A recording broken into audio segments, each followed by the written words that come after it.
There's nothing a retired governor can do, but a president, now he can do a thing or two. Mr. Gorbachev, tear down this wall. Hello and welcome to the Weekend Spectator. My name is Grace Reilly, and Paul Kengor, you're in a pretty special place right now. You have a pretty cool background. Tell us where you are and why you were in Hollywood this week. Yeah, so I am at the Reagan Ranch Center in Santa Barbara. So it's run by the Young Americas Foundation. Let's see right here, right? YAF.org. And I'm very good friends with YAF, have been for a long time. So have you, Grace, right? I was at the Reagan Ranch Center about 2 years ago, probably. It was a blast. A lot of fun. Institute for Faith and Freedom sent me there, which was great. So good memories from there. Right. And it's run by, so YAF has been around for a long time. And at one point was Young Americans for Freedom. So it's now for a long time been called a Young Americas Foundation. And the Ron Robinson ran it for years. He was the executive director. And then they opened a West Coast branch here in Santa Barbara, I don't know, probably late 1990s, early 2000s. That was Floyd Brown, who sent one of his, or two of his kids actually, to Grove City College. And this is really a great story. The first class that I taught at Grove City College, Grace, this would have been fall of 1997. First class, comparative politics, front row, sat a young student named Andrew Coffin. And Andrew, whose daughter Maggie graduated from Grove City College. My sorority. Yeah, what's that? Yeah, we're friends. She was in my sorority at Grove City, so I spent some time with her. She's great. Yeah. So, I mean, this makes me feel really old, right? So the first student that I had at Grove City College, Andrew Coffin, now has a daughter who's graduated from Grove City College, but also his wife, Betsy, was from Grove City College as well. They met there. And so anyway, Andrew ends up doing a bunch of different things. He, by the way, knows Paul McNulty back to the time when they went to church together in Virginia. So Andrew ends up at the Reagan Ranch Center and now runs the Reagan Ranch Center. He's been running it for a long time. And the YAF, I mean, God bless Young Americas Foundation. So they come in and they saved the Reagan Ranch when California, federal government, whoever, refused to protect it as like a federal historic landmark, historic site. And people wondering, well, why would you protect every house that a president has? In fact, our American Spectator audience is smarter than that. They know that those places are protected, right? Most of them. But in Reagan's case, so it was a 688 acre ranch in the Santa Ynez Mountains. And this is really cool, Grace. Reagan spent the equivalent of about a year of his presidency at the Reagan Ranch. So something like 356 days, something like that. The tax cut, August 13th, 1981, was signed here at the Reagan Ranch. So the Reagan Ranch itself is probably, takes about 40 minutes to get there from here, probably about 20 minutes up Route 101, then you get off 101, and then you have this like frightening drive up this canyon hill. Well, and I almost went. So I almost went there. That was supposed to be part of the trip I took a few years ago, but there were wildfires when we went. So the roads were closed, the roads were blocked off. And I guess it had been the closest that the fires had gotten, at least for a while. It was a little scary there. It was very scary. I mean, there was a good chance that they were going to lose it. And Andrew and some others went up there and did everything that they possibly could to preserve it. And they did. I mean, they saved it. But that first time I went up there was with Andrew driving the Humvee that they had. And I told Andrew about this the other day. I'm like, I don't think I've ever been as terrified in my whole life as riding with you in that Humvee up the side of the canyon. But we visited there. When was the last time I went? 2001 or the first time? Maybe 2001, 2003. And Andrew let me, as a historian, right, as somebody who's done historical research, Reagan Library and everything else, he let me sit there in the ranch room that had Ronald Reagan's bookshelf and just go through all the different books. Wow, here's a copy of here's Reagan's copy of Whittaker Chambers' Witness. And I looked at it and looked in the margins to see if Reagan had made any comments. And so I was able to really find out what the guy read and what intellectually helped form him and what he thought about certain books. So that was back then. Andrew ended up being the head of the Reagan Ranch Center, still is. Ron Robinson, who ran YAF for a long time, stepped down, I don't know, maybe 4 or 5 years ago now. And the overall person now heading all of YAF is Governor Scott Walker, who's tremendous. I mean, Governor Scott Walker is a great guy. He's really just not just a really good governor and smart politician and a policy wonk kind of guy, but just a good guy, just a really nice guy. So why am I here? We had our Reagan movie, Reagan the movie starring Dennis Quaid, which is it's based on my book, The Crusader, Ronald Reagan and the Fall of Communism. There you go, Grace. All right. Good luck. Yep. So that book was published 2006 by HarperCollins. It followed my 2004 book, God and Ronald Reagan, through HarperCollins. Came out in 2007 through Harper Perennial. And I got a call, this would have been in 2004, okay, from a Hollywood guy named Mark Joseph. And he tracked me down. He got my phone number. I still remember I was driving on the Pennsylvania Turnpike out of Washington, D.C., heading back home. And he said, my name is Mark Joseph. I've been involved with a number of different movies, Chronicles of Narnia, some other things. I love Ronald Reagan. I just read your book, God and Ronald Reagan. This is the book I've been waiting for, right? This is a book that I wish I could have written. Does anybody have the movie rights to it? I said, no, but if you're interested. Oh, and I didn't say this. Grace, he called me from the Rock River in Dixon, Illinois, which is where Ronald Reagan lifeguarded for 7 summers, 7 days a week, and saved the lives of 77 people over those 7 summers. And I opened up The Crusader with a chapter called Rock River Rescuer.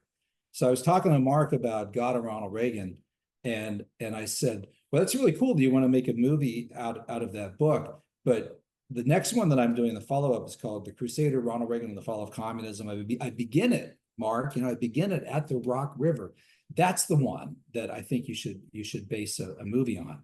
So in the end, they started pulling stuff from both books, and in the end, it ended up being based on The Crusader. And we're here for you and I are recording this on Thursday, right? What day is today? 22nd? 22nd. So it's about 2 days before it goes live when you are all watching it. Right. So on the 20th, Tuesday the 20th, they had the Hollywood red carpet premiere at Grauman's Chinese Theater. And I came to town for that. My family came with me. Just most of my kids came. Only one kid didn't come. I was surprised that they wanted to come at all. I thought I was just gonna fly out here by myself, but they were all really pretty fun. Yeah, you're going to a real Hollywood movie premiere, and for Reagan. And again, that's really significant and cool that it's based off of your book. Yeah, and they had never been to a red carpet premiere. I had never been to a red carpet premiere. Dennis Quaid was going to be there. He was there. David Henrie, who plays the young Reagan, John Voight. So they were all there, and Mark wanted the family to come. The family all wanted to come. So we had a great time. I was going to say, so you had seen clips of the movie before, and I believe you saw some rough cuts when it wasn't finalized. Now, finally seeing the final movie on the screen, what were your impressions of it, takeaways, and did it do your book justice? What were the connections that came out of your book into this movie? Yeah, so it definitely did the book justice. In fact, Andrew Coffin had texted me the morning after the movie and said, what did you think? And I said, I thought it was excellent. I thought it was really good. I thought it was great. And the text message, if I didn't turn my phone off, I'd read it to you, but it said something like, it's a real tribute to your work. You should be proud, or something like that. And yeah, I was sitting there in the theater next to my daughter, Gianna, and Gianna is 13 years old. I should know my kids' ages, right? When you have 8 kids, right? You can't keep track of all this. And she was laughing because they would say something in the movie, and then I would say, we win, they lose, right? Or he's quoting Churchill, remember, we are spirits, not animals. And she's laughing because she could hear me finishing the lines. But I know the lines because I wrote the book, and I was involved with the script all the way through from the very beginning. How long did it take to make the movie? Well, it took close to 20 years from the time that Mark called me in 2004 to it being made in 2024. And it was, I mean, probably we really began in earnest maybe around 2006, 2007, 2008. I'd have to go through that. Definitely once the Crusader came out. And then it became, we should do a whole podcast just on this, Grace, because you've done a lot in media and with movies and everything. So you would appreciate this. It is scandalous what you have to do to try to get a movie made about a conservative in Hollywood. I mean, when Ruth Bader Ginsburg died, there were already like 3 scripts sitting on a desk in Hollywood to make movies about her, right? All fully funded, all ready to go. I mean, the woman's, barely underground in her casket, and they're casting for the movie, right? All ready to go.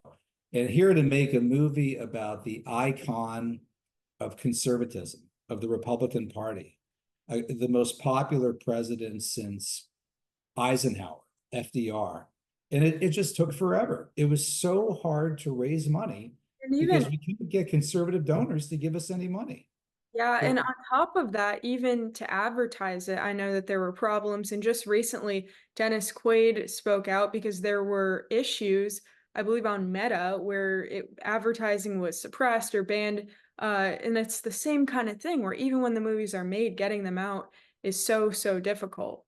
Yeah, in fact, I was on a phone call with Mark and Dennis on Monday. This would have been not this past Monday, but the Monday before, just going over different things about what Dennis could expect to be attacked and questions about people, interviews. And by the way, I said to him, Grace, I said, this is crazy. You're just playing Reagan in a movie, and you've got to be more of an expert on Reagan than me, right? It's like making a movie about a Christian and have to account for every verse in the Bible, right? And he laughed and he said, yeah, but I enjoy it. And he said at the premiere on Tuesday night, he came out and kind of welcomed everybody. Dennis Quaid did, and he said, "This is my favorite movie. This is my favorite movie that I've ever done." So he was. But when we were talking the previous Monday, they had alerted me to the Facebook censorship or whatever of the advertising, and I said, "Yeah, I'm not surprised. Not surprised." Yeah, it really isn't surprising, and that's really interesting. I really have appreciated watching Dennis Quaid's interviews, not just about the Reagan movie, but he's spoken out about his faith quite a bit recently too. Yeah. I've really enjoyed even just watching him growing up, and it really can't be overstated how difficult it is to work on conservative projects in Hollywood. So create movies, then push them out, advertise them. There are countless examples of this. And for conservative donors too, the thing is, if we want to even be in the sphere competing for the culture in that way, then it's amazing that we have people that are working in Hollywood trying to kind of counteract, I would say, some of the garbage that has now become normal productions on the left, right? So I think it's amazing that this movie was made, and Dennis Quaid surely had the best coach possible in you, just with prepping him for interviews and stuff like that. And I know from some of our communications earlier that one of your favorite parts, or something that you were really happy with, was the amount of times that the movie mentioned God and the Crusader. Can you tell us just a bit about that and the background and your perspective? Yeah, let me say there about Dennis as well. So he, throughout his life, he's voted for Republicans and Democrats. In fact, he voted for Jimmy Carter in 1976. And then he voted for Reagan in 1980. The first movie that I had ever seen him in, this is a great movie, and American Spectator readers will appreciate this, Breaking Away, which came out late 1970s, won a bunch of Academy Awards.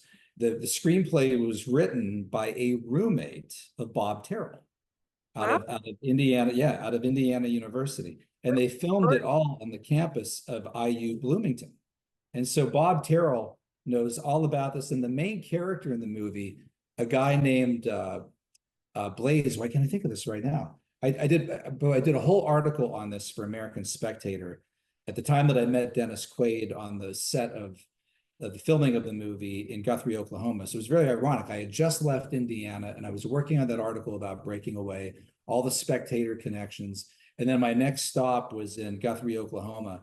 And I met Dennis Quaid. And I said, hey, I want to let you know, I just came from Indiana, campus of IU. And one of my all-time favorite movies is Breaking Away. And he just lit up because he loved doing that movie. And there's a scene where they swim in this quarry. It's called Long Hole Quarry. Bob Terrell drove his 1955 junky Chevy sedan or whatever off the cliff into that quarry. They jumped out before he drove it into the quarry. But so Bob's familiar with that. Velati's familiar with it. That's one way to be familiar with it. Right. And so Dennis Quaid had some great thoughts about that. But my kids, I was telling some of the folks here at the Reagan Ranch, we have a family movie night that we usually do on Saturday nights, and it's hard to find an acceptable quality, not trashy family movie when you have kids. That my youngest going down to Benedict, he's 9 years old, but they've probably seen more movies with Dennis Quaid than any other single figure, which tells you the type of movies that he's been making the last few years. So you could tell he's really become a really solid Christian guy who's on our side and was really the perfect fit for this film. And we went through, Mark Joseph probably wouldn't want me to say this, so I won't, the different actors that we thought we had at different points that we reached out to. But the DP, Divine Plan, as Ronald Reagan and Bill Clark used to call it, you know, the DP kind of, I think, called for us to wait and wait and wait and wait till we got Dennis Quaid. And we got him around the time of COVID. They had to shut down the set at one point in Guthrie, Oklahoma, because of a COVID outbreak early on. But so to add to the amount of time making the film, of course, COVID shuts the set down and prolongs. And added to the budget. I mean, they lost a couple $1 million through that. I'm sure. Yeah, it's really, really crazy. And now that you mentioned Bill Clark, tell us a bit about the inclusion of his character. Yeah, so Bill Clark is prominently featured, and Clark was Ronald Reagan's closest aide, closest friend. He's the guy who, more than any other aide, I mean, he literally wrote the national security decision directives that laid out the game plan to crash the Soviet Union, to take down the Soviet Union. I became very close to him. He was like a grandfather to me. I became his biographer. If you walk around this room here right now, you'll just see Bill Clark's imprint all over the place. I mean, his family, they were California ranchers who started in Ventura County, Oxnard, city of Ventura, Ventura County Fair. They eventually go up to Santa Barbara. Bill Clark was a shepherd, literally a shepherd here in Santa Barbara County at one point. And he goes into law, becomes Reagan's first chief of staff when Reagan was governor of California. He's appointed up to the level of California Supreme Court, California State Supreme Court. And Clark worked very closely with me. Well, I did really key interviews with him for the book God and Ronald Reagan, and then eventually the Crusader. And then at one point, so Bill Clark was so humble and such a good, decent guy that he never did memoirs. And Floyd Brown, who first ran the Reagan Ranch Center, used to tell me, he said, you've got to interview Bill Clark. You're writing a book on the faith of Ronald Reagan. You have to interview Bill Clark. You have to interview Bill Clark. And then when God and Reagan came out, Bill Clark was thrilled with what it said. And then Floyd told me, he said, you know, he really respects you. Clark really respects you. You need to convince him to do memoirs because Clark refuses to do memoirs. You need to convince him. And I tried and he wouldn't do it. And then I finally said, Bill, would you be interested in a biographer? And if the biographer being me? And he said, oh, well, Paul, I'll have to go into, you know, this was like Clark wanted to be a priest at one point. I'll have to discern it with a family, contemplate that, go into a lot of prayer, think about it. So he said yes, and then spent the next several years trying to talk me out of it after that point.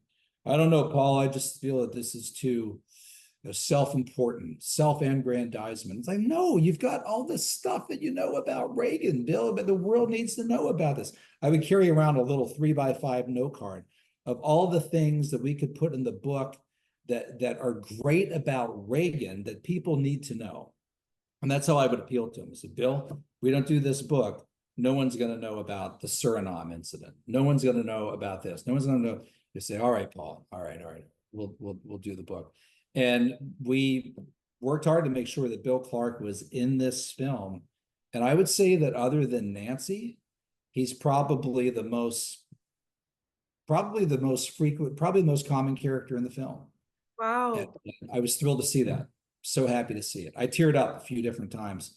And at one moment when, toward the end of the film, Bill Clark is at the Reagan Ranch with Reagan, and he convinces Reagan, it's Iran-Contra, and he convinces Ronald Reagan to just come clean and talk to the American public about what happened and be honest about how he felt this got out of hand. It wasn't what he intended. And Reagan says to him, Dennis Quaid says to him, well, Judge, and he calls him Judge. And I thought, yeah, he calls him Judge, because my book was called The Judge, and that's what everybody called Bill Clark. So I was so happy to see him in it. So happy to see him. That's really amazing, and I'm really looking forward to seeing the movie. It's coming out soon, and we'll get to talking about more details on that. But quickly, too, can you explain a bit more about Jon Voight's character? So he's the KGB agent, Victor. Tell us about that. Yeah, so that's a really interesting thing. And I wrote a piece for American Spectator a few months ago about the Cabrini film. And I didn't like how the Cabrini film about this wonderful saint, Saint Cabrini, there's no mention of God. There's no mention of Jesus anywhere in the film about this Italian nun who did everything for her Jesus. By the way, there are 10 or 12 more references to God in this Reagan film than there are in the Cabrini film, right? And they're in the Reagan film because they're authentic, right? In the case of Cabrini, they had to like almost purge these and take them out. They had to deliberately not mention Jesus, to not include Jesus. I didn't actually see that movie, but I remember hearing about it, and I heard, interestingly, some positive reviews from conservatives, but I read your piece, and what you said really struck me, because that seems kind of crazy. Yeah, and I wrote 2 reviews on it for the American Spectator. People can check it out. And I remember reading in the reader comments, because you guys watching, I read all your comments, all right? And somebody was very critical of me because I complained that the racist mayor in the Cabrini film was fictional, right? And this person said, well, if you look at Wikipedia or whatever, in Paul Kengor's film about Ronald Reagan, Victor, the KGB agent, is a fictional character. Yeah, but there's nothing wrong with that in composite characters if they're authentic in order to make a point that directly relates to the film. In the case of the Cabrini film, the racist mayor is like a thread in the film, and he never existed at all. And he's like the close of the film, right? Belting down a shot of whiskey with a little Italian broad, right? And he hates Dagos, right? I guess I could say that because I'm half Italian, right? He hates Italians and he hates women. It's like, this guy is invented completely out of whole cloth. But in our case, Victor, the KGB agent, there are a whole bunch of Soviet KGB agents who were following Reagan, did reports on him, and called him the Crusader. And that's what I have all through the book. So in our case, you take all of those people and all of that stuff, and you create a single composite character. You're allowed to do that, right? I mean, people expect that kind of artistic license, right? So every film does that. Every film does that. And also too, so I must say that, the scripts are never, the scripts are usually inspired by the book, right? So in the art of filmmaking, you're always combining things and putting things together and plot lines. And And also the author of the historical work doesn't write the script, right? I didn't write the script, right? There was a script writer. So there's it's a tricky thing about what, but one thing I can tell you for sure, I went all through the script many, many times to, ensure as best as we could, right, historical accuracy. And a number of times I would say in the script, you have Reagan saying this in this line, but we can do better than that. I can give you an exact quote where Reagan said exactly what you have him saying here, but it's verbatim. It's from a speech that he gave to the Irish National Parliament in 1984, right? So I did a lot of that to try to keep it as historically accurate as possible.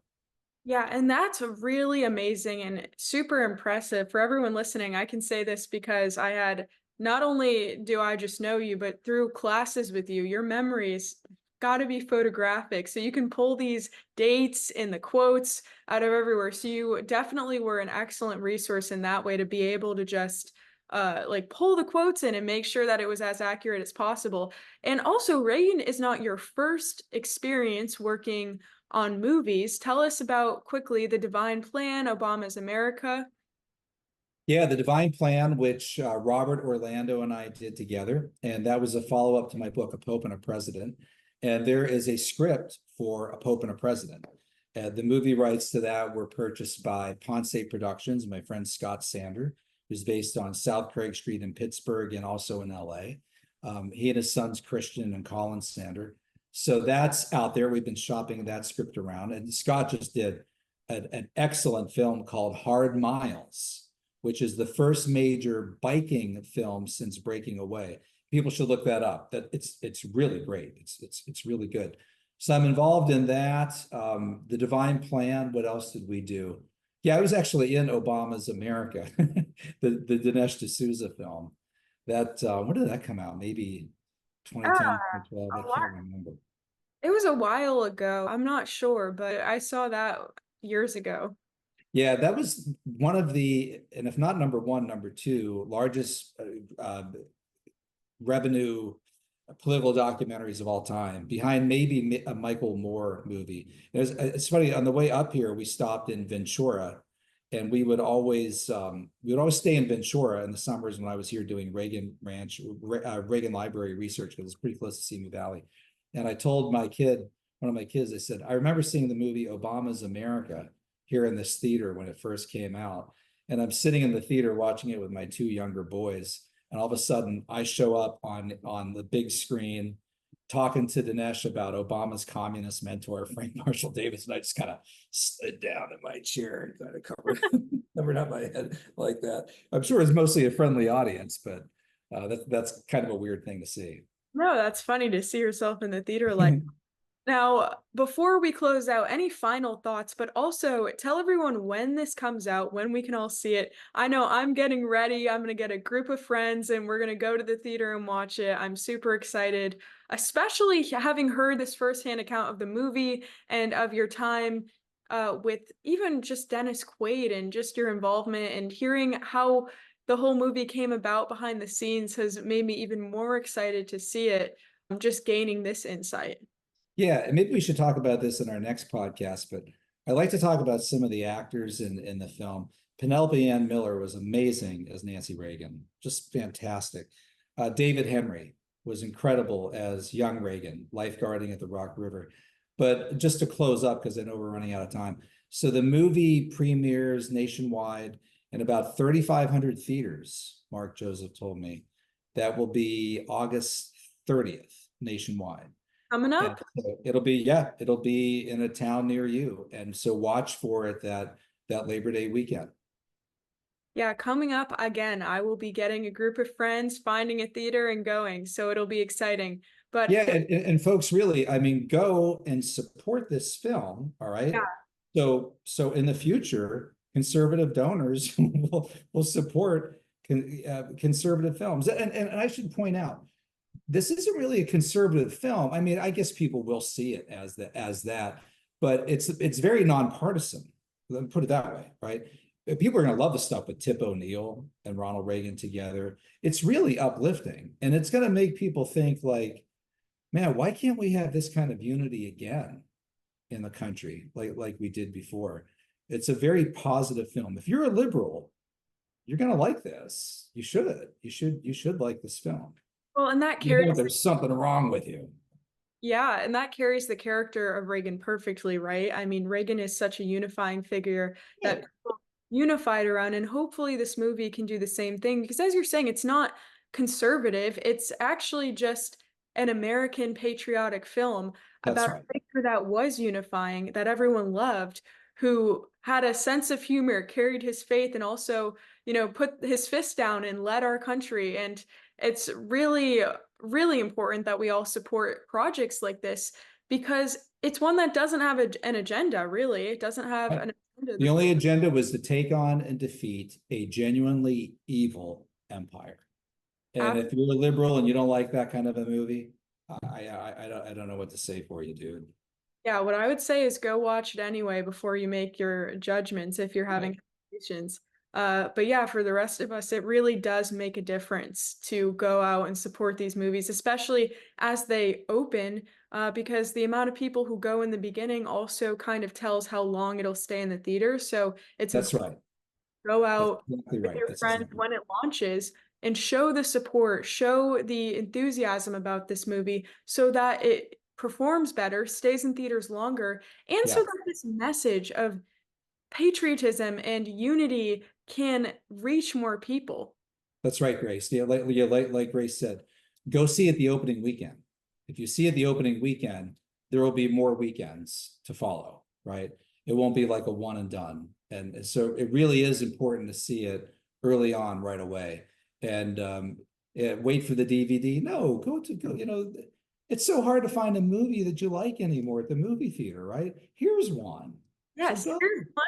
And also, since everyone stopped going to the movies because of COVID, what a fun opportunity to bring it back and right. see a That's right. movie with your family, friends. Make it a fun evening. So, yeah, everyone make sure that you go see the movie. It was so wonderful, Paul, to hear your perspective and your hand in all of this and just get this exclusive insight behind the scenes.